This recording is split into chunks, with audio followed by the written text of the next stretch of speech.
Monsieur le maire, bonjour. Nous sommes tellement ravis de vous avoir encore une fois parmi nous. J'avais souhaité de vous recevoir le 14 août, mais malheureusement, vous n'avez pas eu le temps, puisqu'on avait préparé le champagne, le gâteau pour votre anniversaire, monsieur le maire. Certes, mais enfin, vous savez, je vais vous dire une chose. Oui. Moi, je ne suis pas à la méthode allemande où je fête les anniversaires, je dirais, comme un événement politique. C'est personnel et je le garde pour moi. Et je le fais en famille, en club restreint. Et, vous savez, j'avais été très frappé quand j'étais en poste à Berlin, où Oui. les Allemands allaient fêter les anniversaires de leur chef.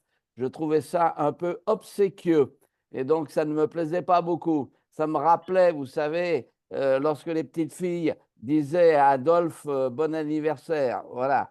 Et je trouve non, ça me perturbe un peu. Alors, tout à l'heure, j'ai dit, Alexa, arrête, monsieur le maire, monsieur Miard, je veux vous donner une petite explication à vous, à tous nos amis, comme quoi nous sommes écoutés sur la planète, partout dans le monde, par plusieurs applications mondiales, y compris Amazon. Amazon par Alexa. Alexa, c'est un petit boîtier. Vous êtes n'importe où dans le monde. Vous dites Alexa, radio, ici et maintenant. Et tout de suite, Alexa. Ici et maintenant sur TuneIn. Vous voyez, ça commence à chanter, à diffuser notre émission. Alexa, arrête. Et pour ça, le témoin de notre émission, le retour à part de l'Internet et tout ça dans notre studio, c'est Alexa.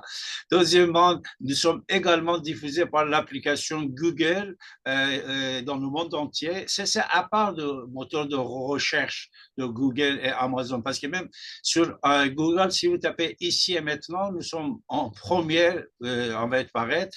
Après, plusieurs d'autres applications, monsieur Miard, y compris Radio France, Radio Paris.net, etc., etc. C'est pour Mais ça tu que es un génie, David. Tu es un génie de l'informatique. Tu sais te servir des moyens d'influence. Alors, il faut être toujours up-to-date, comme vous savez. Il fallait que toujours nous avançons avec le temps. Vous savez, Monsieur Miard et moi, en 1994, j'ai fondé le premier cybercafé en France, à Paris, aux Champs-Élysées. Et après, 94 et 95, on avait une dizaine de cybercafés sur Paris. Et même dans les années 1980, 83, 84, personne ne connaissait pas c'est quoi le fax. C'est David Abbassi qui a créé dans le page jaune de l'époque, on peut dire, euh, PAO, publicité assistée par ordinateur, et en même temps fax service. Monsieur le maire, à l'époque même, aucun bureau de la Poste ne donnait pas les services de fax. C'est David qui a créé ça et après ça continue. De toute façon, on a essayé, monsieur Mial, comme vous, hein, toujours avancer avec le temps. Avec le Oui, progrès. alors ça dépend. Il faut avancer avec le temps, mais pas l'OTAN, OTAN. Vous voyez ce que je veux dire? Parce que ça peut être ambigu. Il faut avancer avec son époque, ça c'est clair. Mais si tu avances avec l'OTAN, on pourrait dire, tiens, il est pro-américain. Ah, c'est vrai, vous avez tout à fait raison, surtout que vous avez une expérience assez énorme de votre mission du ministère des Affaires étrangères à Berlin surtout, et dans votre jeunesse, monsieur le maire. Et voilà, tous nos amis, vous le connaissent, maire et de Maison Lafitte depuis 1989, c'est-à-dire ça fait 45 ans, Non, pas grâce à tout à Dieu. fait 45, mais bientôt. Ce qui est certain, c'est que, vous savez, c'est la Oui, fameuse formule, quand on aime, on ne compte pas, et d'autre part, ne jamais mettre une limite à la bonté du Seigneur. bravo. Inch'Allah. Bravo, très joli. Alors, conseiller général des Yvelines, dès 1988, aussi jusqu'à Oui, oui, 93, jusqu'à oui. 1993, pendant 5 ans, mais 1993, c'est quoi? Vous devenez député de la 5e circonscription d'Yvelines jusqu'à 2017, et qui fait encore 24 ans de mission au service du peuple, Monsieur Miard. Absolument. Et je vais vous avouer un secret que vous ne répéterez pas. J'ai bien l'intention l'intention de me représenter aux prochaines élections législatives, car je me sens de plus en plus jeune. Bien sûr, vous allez, je suis sûr et certain que vous allez gagner parce que l'autre fois, je ne sais pas si vous-même vous voulez nous dire comment et par qui vous étiez battu avec un poignet de voix. Voilà, votre peuple, je veux dire votre peuple, parce que le mot peuple, vous l'aimez beaucoup depuis votre jeunesse. Il vous aime beaucoup à Maison de Lafitte. Et quand je passe, j'ai beaucoup d'amis là-bas et tout le monde vous adore, monsieur Mia. Écoutez, je dois bien avoir quelques inimitiés, quelques ennemis, juste pour me stimuler, vous voyez ce que je veux dire? Parce que le problème, c'est pas d'avoir des ennemis, le problème, c'est de savoir les traiter, n'est-ce pas? Et donc, Exact. ma position est très simple. Je tiens ma légitimité des élections, j'en ai perdu une, mais rien n'est perdu d'avance. Et en ce qui me concerne, j'estime que la personne qui m'a remplacé a été dans la foulée d'un concours de circonstances et que, bien évidemment, la Macronie va terminer très bientôt.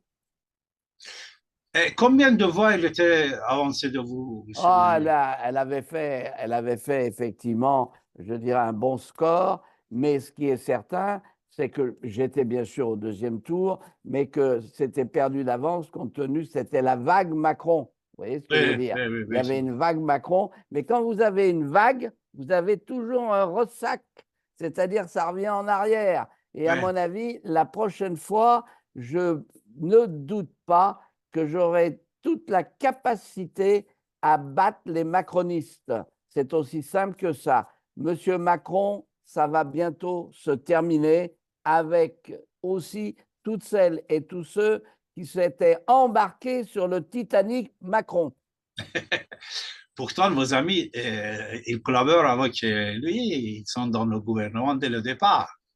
Oui, mais je vais vous dire une chose. Effectivement, il y a un certain nombre d'apostats qui ont rallié, Oui.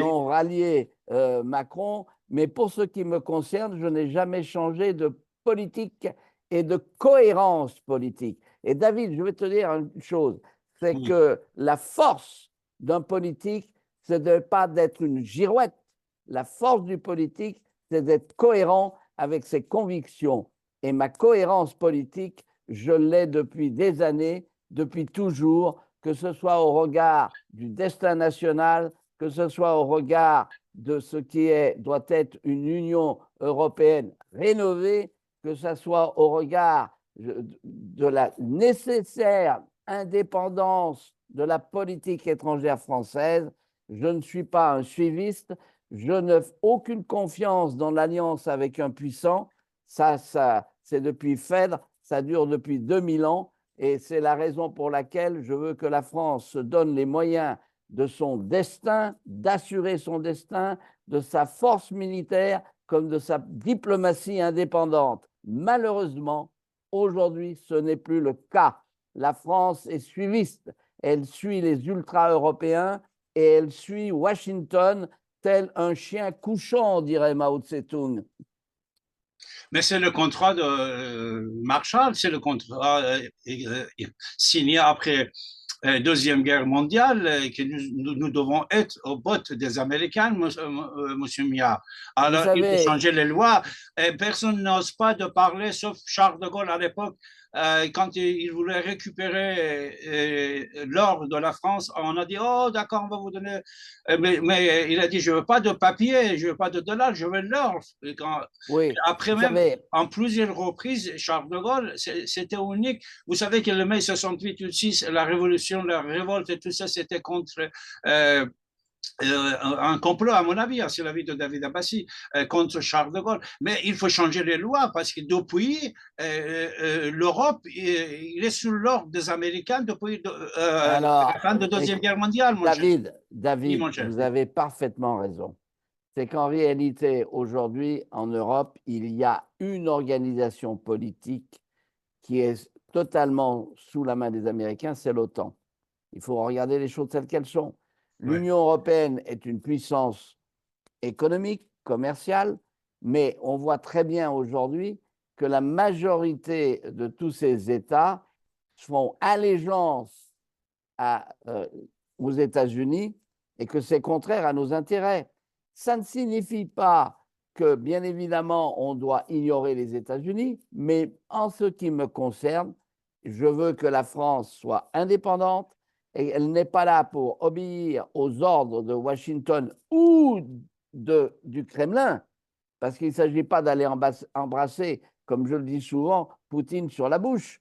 Il s'agit d'être indépendant. Mais en étant indépendant, il faut reconnaître le monde tel qu'il est. Et je dis très clairement, la Russie est un élément de l'équilibre européen, qu'on le veuille ou non, n'est-ce pas?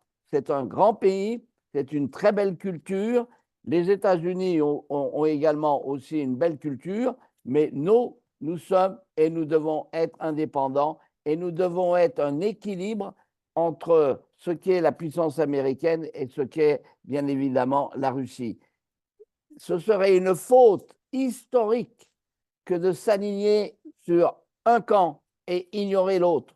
Ce n'est pas notre vocation.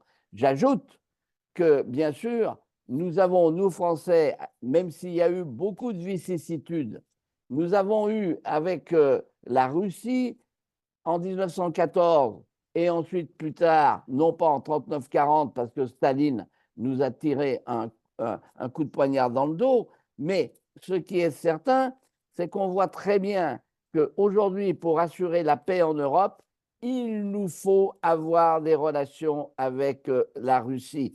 Et bien évidemment, dans le conflit que nous connaissons aujourd'hui entre l'Ukraine et la Russie et l'Ukraine, ce n'est pas bleu-blanc.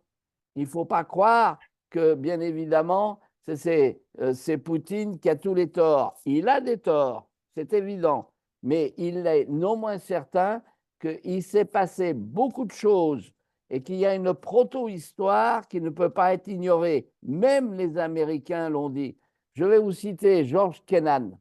George Kennan était un très grand ambassadeur américain à Moscou dans les années 50. Il est le père de l'endiguement contre les soviétiques. Il était donc pas du tout pro-soviétique. Et en 1998, George Kennan, dans Foreign Affairs, a dit très clairement que si les États-Unis continuaient à avancer avec les frontières de l'OTAN jusqu'aux moustaches des Russes, ça se terminerait mal. Et donc, c'est ce qui s'est passé. Et aujourd'hui, les Américains ont joué les apprentis sorciers en voulant que l'OTAN aille jusqu'aux frontières de la Russie et on assiste bien sûr à des réactions. C'est une faute géostratégique.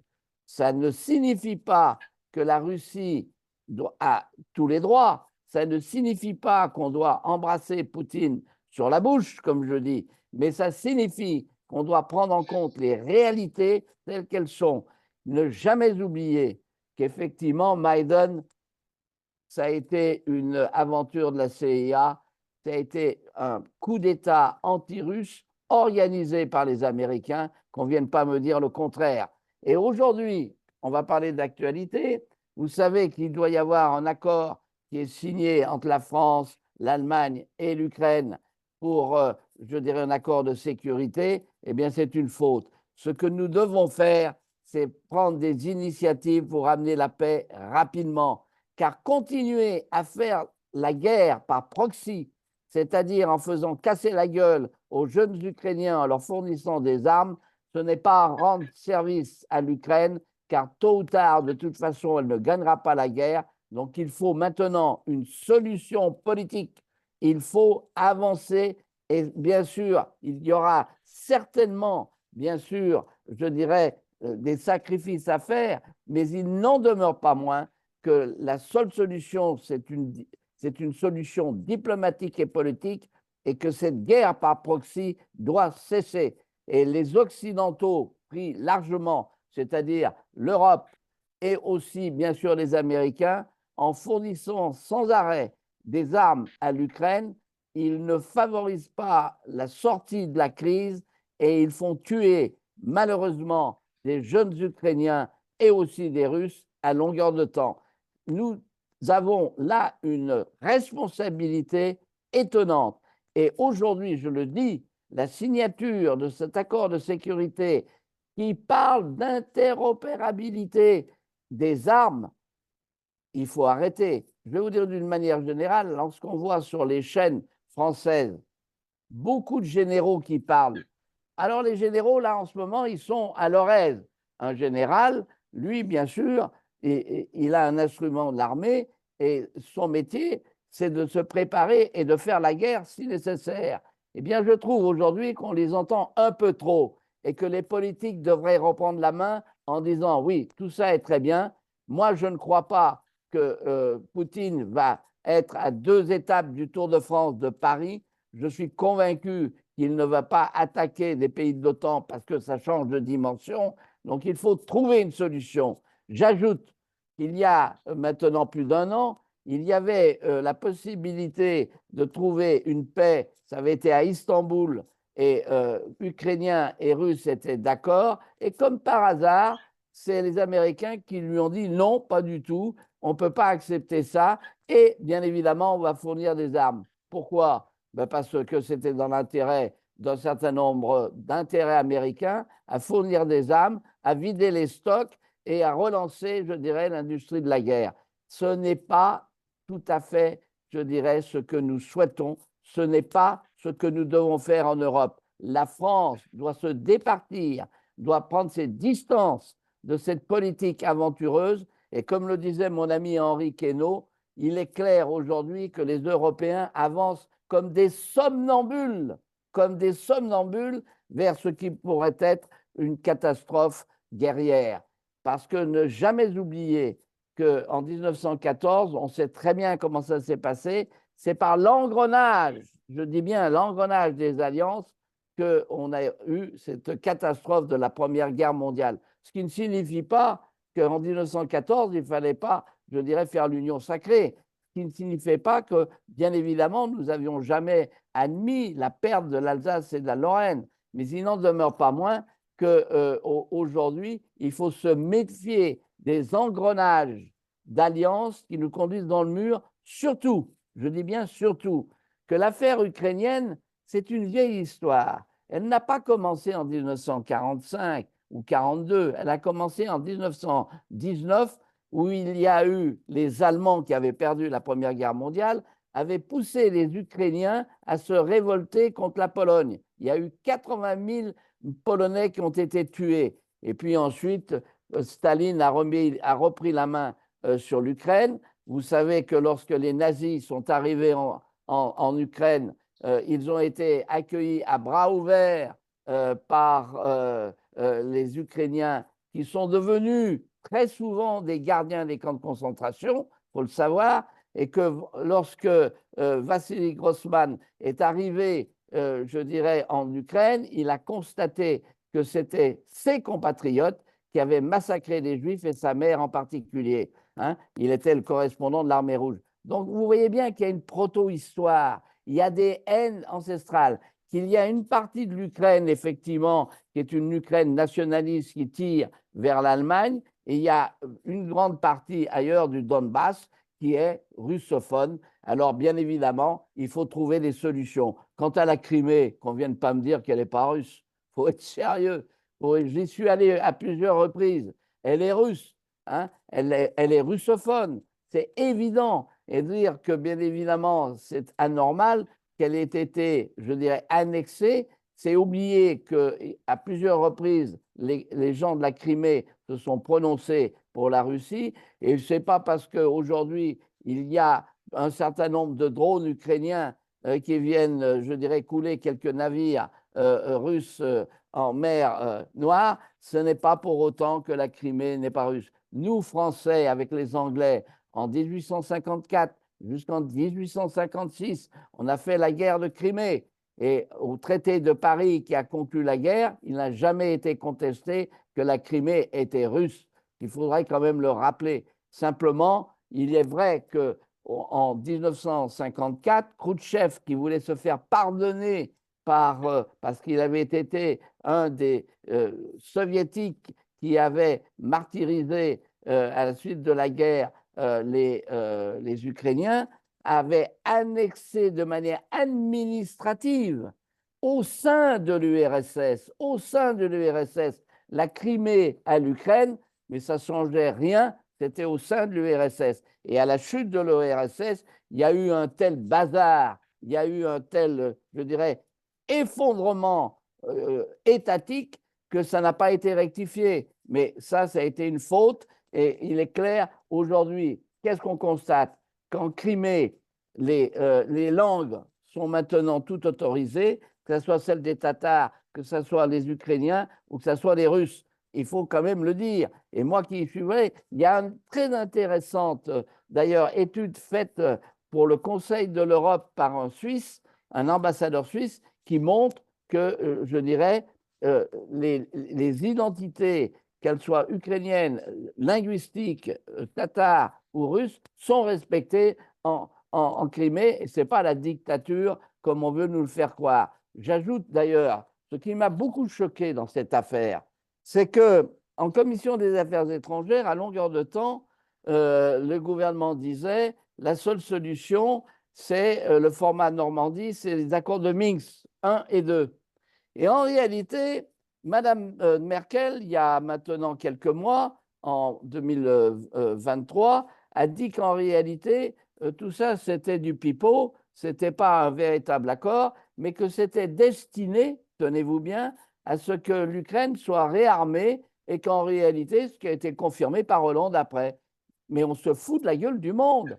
On nous a présenté les accords de Minsk, formule Normandie, n'est-ce pas, avec la Russie, comme étant France, Allemagne, Ukraine, comme étant l'une des solutions, et après on vient de nous dire que c'était un leurre, que c'était une manipulation. Je peux vous dire que quand vous entendez ça, vous prenez du recul par rapport à la confiance que vous pouvez avoir dans votre gouvernement, que ce soit celui de Hollande ou que celui de Macron. C'est inadmissible. Et je répète aujourd'hui que la France n'a pas à continuer cette guerre à proxy, n'a pas à fournir à longueur de temps des armes, que d'ailleurs nous avons besoin, nous, pour nos armées, et que nous sommes aujourd'hui entrés dans une phase dangereuse qui mène, je dirais, à une impasse, et qu'il est urgent d'avoir une solution diplomatique et politique pour arrêter cette guerre, reprendre des relations équilibrées en Europe et défendre nos intérêts, parce que, comme vous le savez, c'est les entreprises françaises qui ont eu des sanctions parce qu'ils entretenaient des relations avec la Russie, et que ça n'a pas fait flancher la Russie. C'était les phrases de M. Bruno Le Maire disant qu'il allait mettre par terre l'économie russe. Eh bien, c'est un pitre, n'est-ce pas? Parce que ce n'est pas le cas. La Russie, sur le plan économique, ne se porte pas si mal qu'on veut bien le dire. En revanche, l'économie française, elle est dans l'impasse. Monsieur Miard, très intéressant, mais vous savez, toujours, malheureusement, dans les médias, on est en train de parler, même les politiciens, même les parlementaires et les élus, des branches des problèmes.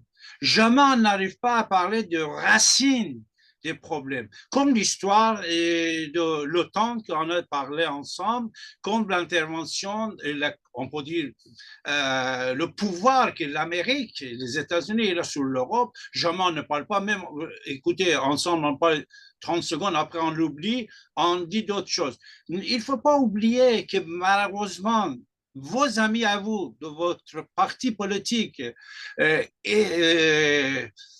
dès qu'ils ont dit quelque chose, dès qu'ils ont voulu faire quelque chose, qu'il soit Jacques Chirac, Juppé, Dominique de Villepin, François Fillon, et tous ces gens-là, on les a écrasés dans les médias pour les raisons que nous savons très très bien que c'est bidon. Parce que même, par exemple, pour Fillon, le gars, il vient à la télé, à la radio, il dit, c'est moi qui j'ai préparé cette complot contre Fillon, cette histoire de costume et tout ça. Et après, on oublie tout ça. Et après, on va dire, actuellement, légalement, si les guerres, parce que l'autre jour j'ai dit la guerre, vous m'avez dit les guerres, bravo, c'est les guerres qui existent, Monsieur Miard. Tout ça, c'était programmé. On savait que ça va être déclenché. Et si c'est fini au Liban dans les années 70, ça commence avec l'Iran-Irak dans les années 80, après on va aller ex-Yougoslavie, après on va aller à droite, après on va aller à gauche. Mais c'est ça, tout ça, c'est des branchements de l'arbre de problèmes. Les racines, Monsieur Miard, les Vous avez raison. racines, est-ce que, pourquoi personne ne parle pas Alors, de Open écoutez, Society, alors pour revenir, de Open Society, de George Soros qui gouverne dans 130 pays dans le monde. Et George Soros, il a promis de mettre Biden au pouvoir en dépensant 2 milliards de dollars, qu'il a réussi. Mais Biden, nous savons très très bien qu'il est malade, et Alzheimer et tout ça. Ça, c'est de l'appareil. Pourquoi on ne parle pas d'origine, mon cher monsieur Miard? alors, je Origine vais de vous tous ces dire, problèmes-là, la création des guerres. Actuellement, il y a Hamas-Israël, et nous pouvons constater que l'Ukraine s'est terminé. Le jour que 7 octobre, ils vont attaquer Israël, Ismail Haniyeh n'est pas à Qatar, n'est pas en Iran, il est en Turquie. Et avant, il était en Russie. C'est-à-dire, cette complot international de ce côté-là pour étouffer le bruit de guerre d'Ukraine et tout ça. On ne parle pas la racine, l'histoire de l'OTAN, l'histoire d'intervention des Américains, avoir le pouvoir sur l'Europe et tout ça. On doit parler d'origine. Personne n'en parle pas. Pourquoi, mon cher ami? eh bien, vous posez un problème réel et il faut éviter cependant de tomber, je dirais, dans ce qu'on appelle le complot. Il faut être rationnel. Mais où vous avez raison, Est-ce que vous permettez, Monsieur Miard, oui. puisque je vous aime bien, écoute, attendez. Vous savez que moi, sur certaines choses, je suis philosophe, historien en même temps, sur certaines choses, je ne marche pas avec le vent. Complot, ceux qui ont dit complotiste, on n'est pas de complotiste. Mais par contre, il faut savoir, Monsieur le maire, euh, il faut savoir, Il y a des n'importe réalités. quoi, non, pardon, attendez que je finis. N'importe quoi qu'on fait dans le monde, que je suis directeur d'une agence, d'une radio, d'une télévision, maire d'une ville, patron d'une sandwicherie, restaurant, j'ai des programmes, j'ai bilan provisionnel, j'ai des bilans, je prépare avant tout est bien préparé, et quand tout est préparé, mon cher ami, après, je commence, j'attaque. Cette préparation dans la vie religieuse, on dit destin. Dans la vie politique, on dit préparation, les projets. Nous avons actuellement des projets pour 10 ans, 50 ans, 20 ans de notre pays, qui soit la France ou d'autres. Alors, des projets qu'on écrit et on les exécute, ce n'est pas de complot. C'est des Oui, non, mais vous projets. avez Pardon, raison. et Mais pardon, je veux finir, parce que c'est très important. Il faut des gens comme vous, qui vous avez de courage, que vous faites des choses que les autres ne font pas, vous dites des choses. Il faut sortir ça de la tête des gens, complot, projet. George Soros, il a écrit des projets et il a poursuivi ses projets, et ça y est, il a gagné. Kissinger, Henry Kissinger, il a écrit le projet Ceinture vert autour de l'Union soviétique. Il a fait chuter le Shah d'Iran. Ils ont fait chuter le Shah d'Iran. La révolution islamique, depuis, il y a les émigrations des musulmans dans l'Occident. C'est des projets, mon cher ami. Il ne faut pas tomber dans les pièges des mots et se taire. Pardon, je vous écoute. oui, non, mais David, je vous reçois parfaitement et je vous comprends. Ce que je veux dire, c'est que justement pour allumer la vérité, pour, je dirais, permettre à nos concitoyens de bien comprendre de quoi il en retourne, comme vous venez de le faire, il le faut euh, sortir des accusations qui nous sont adressées en disant vous complotez avec Soros parce que Soros est juif, parce que si, etc. Non, Non, non, non, non, effectivement. tout de suite, attendez, je vous arrête tout de suite pour ne pas continuer dans ce domaine de juif, pas juif. Vous savez très, très bien que même Israël, Benjamin Netanyahu, lui-même, il a annoncé toutes les manifestations contre Israël c'était financé par George Soros. Tous les convois humanitaires allaient au Gaza, c'est par 700 ONG de George Soros. Et George Soros, c'est lui qui l'a financé, l'adversaire de Benjamin Netanyahu depuis 20 ans. C'est-à-dire, ici, ça aussi autre chose que je vous arrête Oui, tout de oui, suite, je mais ne veux pas vous qu'on avez continue. raison. Il n'y a pas de question juive que les Ou pas juifs juif. français. D'accord. Non, par contre, George Soros, étant donné être juif, il est,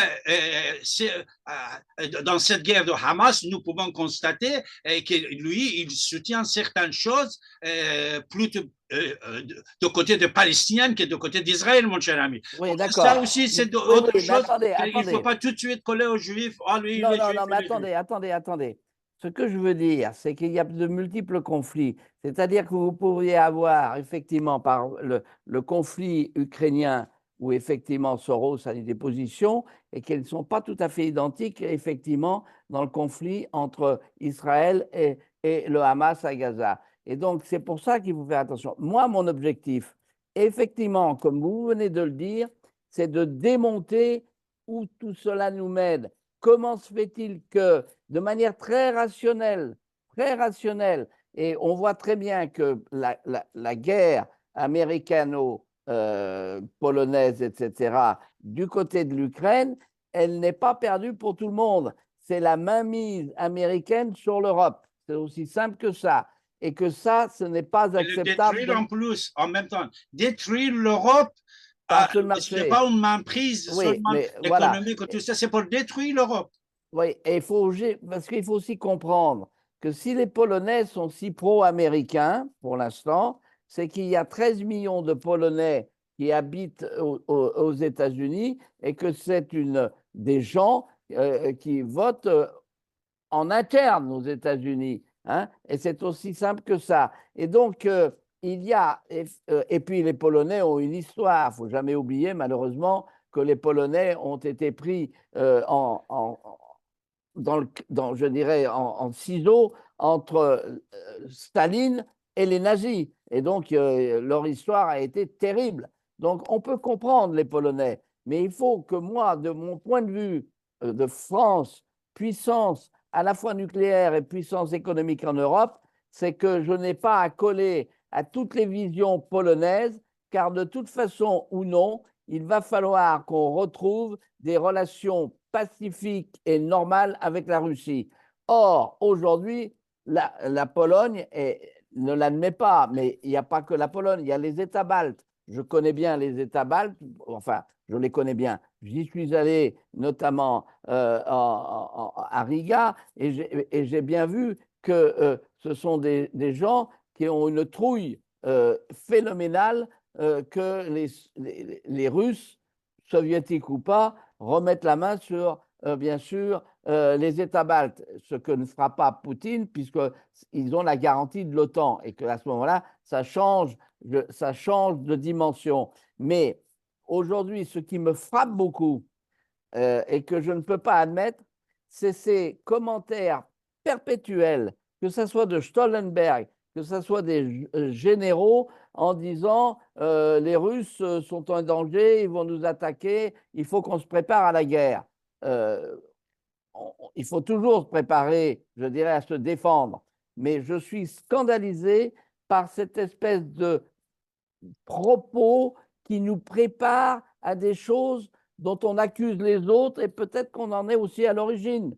Parce que l'OTAN, je suis désolé, ayant avancé aussi près des moustaches du nounours russe, eh bien, ce n'est pas acceptable pour la Russie. Et il y a longtemps qu'on le sait, parce que par exemple, au sommet de Bucarest en 2000, je crois que c'était 2008, la France et l'Allemagne s'étaient opposés à l'entrée de la Géorgie, à l'entrée de l'Ukraine dans l'OTAN, parce que c'est une faute. Moi-même, j'estime que l'OTAN est une machine américaine contrôlée par les Américains, logiciel américain, organisation politique pilotée par les Américains. Eh bien, moi, je ne suis pas d'accord. C'est la raison pour laquelle j'ai voté contre l'entrée de la France dans l'OTAN, parce que c'est une faute. Hein. Il faut quand même regarder les choses telles qu'elles sont. Je ne crois pas, je vous le dis, que les Russes veulent vraiment attaquer, je dirais, l'Europe occidentale prise dans son ensemble.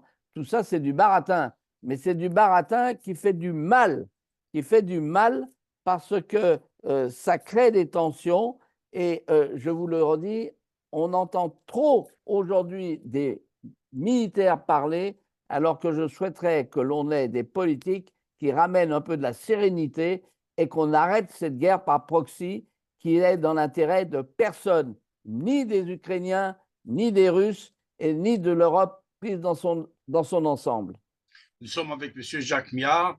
Mes chers amis, une pause de 3-4 minutes, Monsieur le maire, pour écouter Demis Roussos, si vous l'aimez ou non. Et après, on revient, mon cher ami. Merci.